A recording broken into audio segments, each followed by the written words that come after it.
1 Peter chapter 2, verse 16. Live as free people, but do not use your freedom as a pretext for evil. Live as God's slaves. This is an interesting Bible verse, one that perplexed me when I first read it. It calls us to live as free people, yet also as God's slaves. How is it that one can be free while at the same time enslaved? The two seem inherently contradictory, no? Well, that's the thing about freedom when you really think about it. As free people, we have the ability to choose what we do with our lives, where we work, what we eat, who we spend time with, and ultimately, it's up to us what matters most, what we prioritize above all else. And it's this apex of importance, whatever it may be, that enslaves us. Attack on Titan stands as a monumental achievement in television history. Many of my friends and I are in agreement. Not only is it the greatest TV show ever made, but it's also one of the greatest stories ever told. From the riveting first episode to the Trost arc, the capture of the female Titan, the astounding revelation of Bertolt and Reiner, Eren's uncovering of the coordinate power, Levi's clash with the military police, to Erwin's last charge and Armin's sacrifice. And all that is just a prologue, setting up the greatest season of television to ever grace our screens.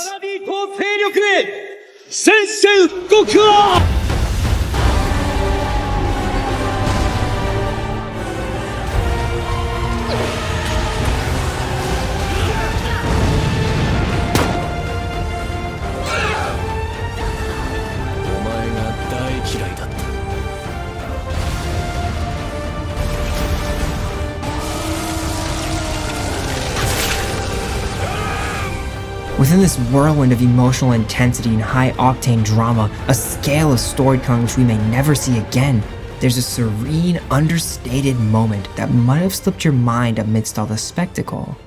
Kenny's last words. 俺が見てきた奴ら、みんなそうだった。酒だったり、女だったり、神様だったりもする。みんな何かに酔っ払ってねえとやってられなかったんだな。みんな何かの奴隷だった。We are all slaves to something, a truth reiterated in Attack on Titan's narrative time and time again.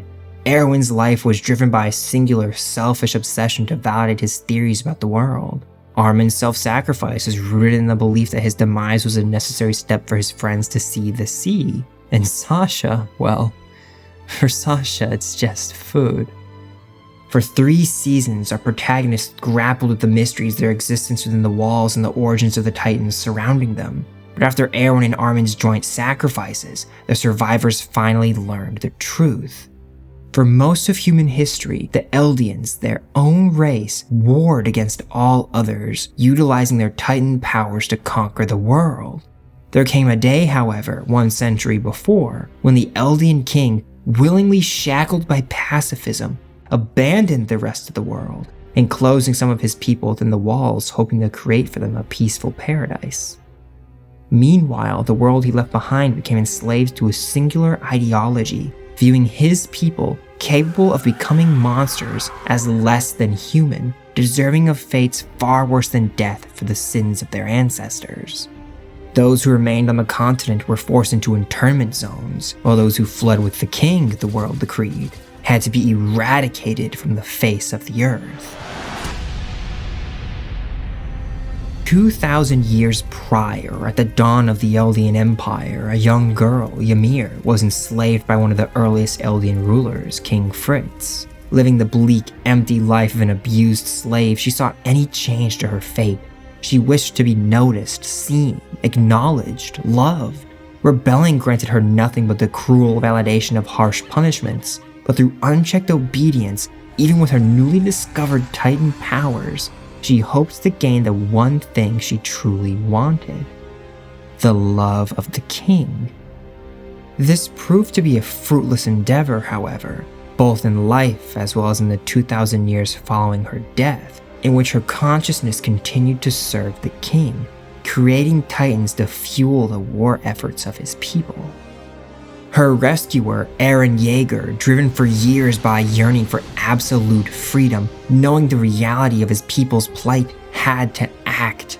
His friends, his family, his brothers and sisters in arms, and the love of his life all would be doomed to die when Marley, their oppressors, inevitably invaded Paradis. In the grand scheme of things, perhaps their deaths served the greater good, seeing as their numbers were just a fraction of the world population.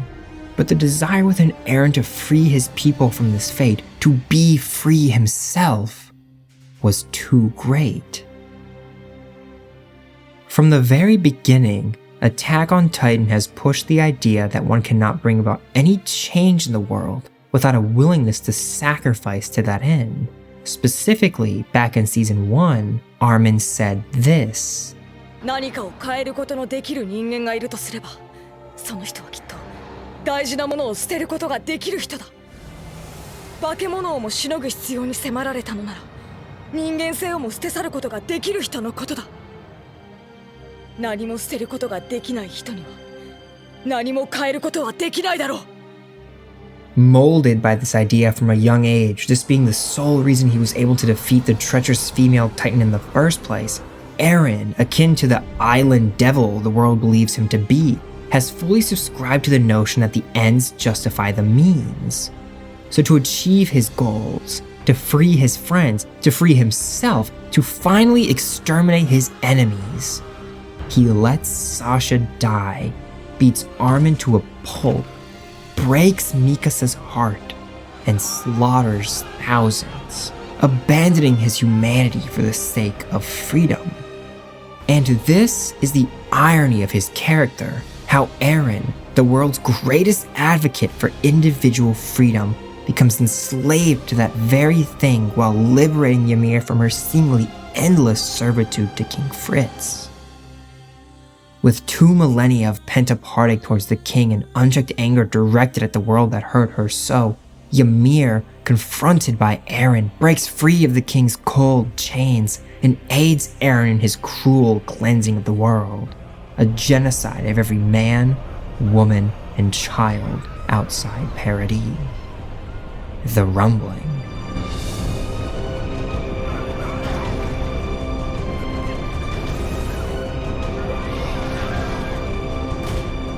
They never saw her, helped her, or loved her.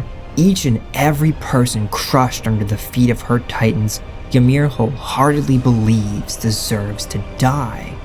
Because love was a lie, a master that ruined her very existence.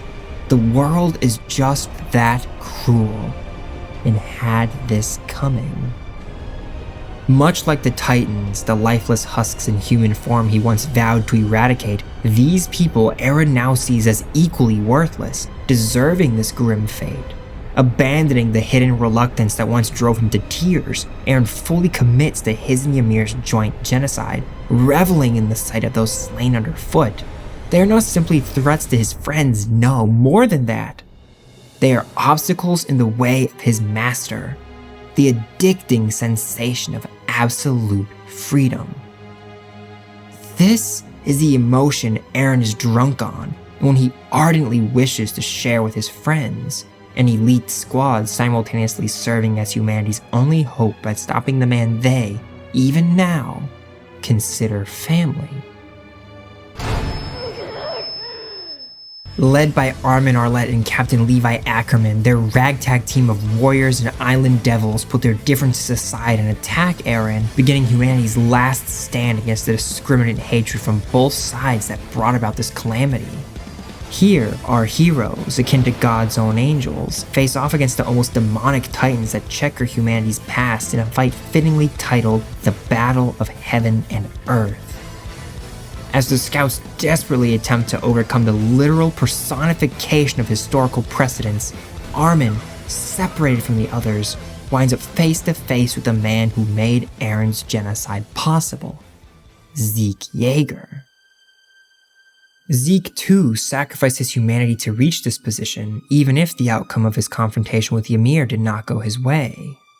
He turned countless innocents into titans, gleefully slaughtered Commander Erwin's charging recruits, and passionately pursued the end of that which makes human life so meaningful: procreation, the catalyst for our survival. Unlike Eren, however, he refused to sacrifice his family, specifically his brother, to this end, and for that, he failed. It's almost as if you can't achieve anything in this world without a willingness to sacrifice anything, or at least that's what they say. Even with the noble goal of breaking the cycle of violence that plagues his people so, his are actions that shall send him far deeper than the depths of hell when he dies, as they are driven by the cruelest of slave masters: nihilism, the idea that nothing matters, that nothing could possibly justify the continued struggle of his people. And yet, when face to face with Armin, even he is willing to admit the truth, that even in a cruel world such as ours, there are things worth living for that do not enslave us, like raising your friends up a hill, watching a good YouTube video, or playing catch with your mentor. It is for the sake of such things, the little things in life, that Zeke betrays his brother, allowing our heroes to stop the rumbling.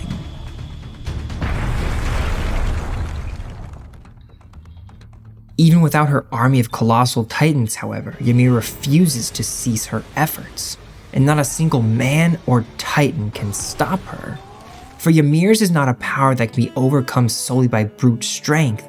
With an absolute godlike power over her titans, the sole thing that can sway Ymir's mind is the very thing she feels the world does not truly have, that she, all those years ago, never felt: free, unbound love. ほら、早く帰ろうぜ。俺たちの家に。帰る。 Mikasa, while a fan-favorite character capable from day one of fighting with the best of them, is for the most part a rather two-dimensional character, defined almost entirely by her unwavering love for Eren. He's the reason she joined the military and subsequently the Survey Corps. He's the reason she fights, the reason she's alive, and the reason she does not feel alone. He's her world, one she'll do anything to protect. It's only when she was faced with the false confirmation of his death way back in the mere 7th episode of the series that she had any shred of character growth. It was then that she submitted herself to death's grip, distraught at the loss of her only remaining family. But before Titan could eat her, she instinctively defended herself, recalling Eren's command to always keep fighting. She resolved to fight, to win, and to allow Eren to live on as her cherished memory, before realizing, of course, that he was indeed still alive. This love is so deep then, that even after his supposed death, it was her primary motivator for life. Hers is a love so incredibly strong that Eren can even call her a subconscious slave to his will, and there's reason to believe him. But then was easy. Eren's death was beyond her control. Now, whether he lives or dies is entirely up to her, the only soldier left standing capable of defeating him. エレン、どうして泣いてる？ Eren, revealing his true motive of wanting to unite the world against him, begs Mikasa to forget about him, thinking that her abandonment of their love is what's necessary for her to kill him, to save the world. Because as Armin once said, those who can't abandon anything can't change anything. So either Mikasa discards the scarf Eren once gave her and kills him, or the rest of humanity outside their homeland dies. But neither of these options come to pass, for the latter would be unacceptable to our heroes, and the former, well, that wouldn't be free, unbound love. Mikasa once again resolves to embrace her love for Eren, refusing to abandon these feelings even as she actively acts against them. She wraps the scarf that embodies her love for Eren, that defines her character around her neck, then slices through the neck of the man that once wrapped that very same scarf around hers.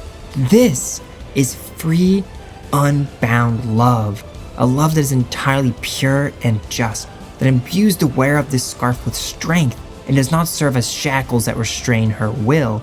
This is Mikasa, at long last, attaining the thing that Eren has desired for her so desperately that he's yearned for his whole life but has never been able to grasp: true freedom. This is Mikasa embracing her humanity, not abandoning it. And through this act, she shows Ymir that the steps she should have taken against King Fritz these past 2,000 years were always possible. That you can love and still let go.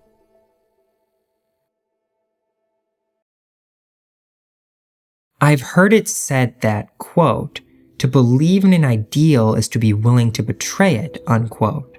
Just as the Bible says we should live freely, yet also as God's slaves. Such actions, some claim, are for the greater good and provide one with a mean value for their actions, as they never pursue a certain goal too much or too little.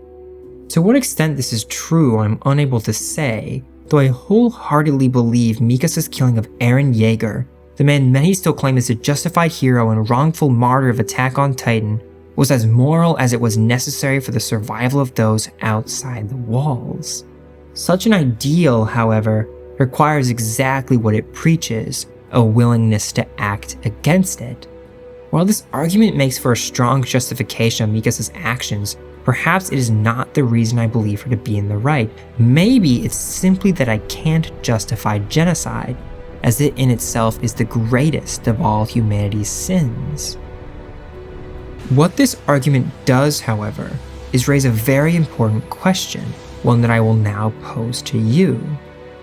Are our dreams, our goals, and our dedication to the ones we love things we should value absolutely? Is the intrinsic value within these things so significant that we should do anything to pursue, to protect, or see them realized? Even if it means enslaving ourselves to these ideals and abandoning our humanity for their sake? Or is there a line we should draw? Should there be certain things we should never do, even for our deepest desires or closest friends and family? Should we be willingly shackled by a slavery to such things? Or should we be willing to let go? There's many answers to this question, clearly, but if you ask me, the answer's simple. Free yourself.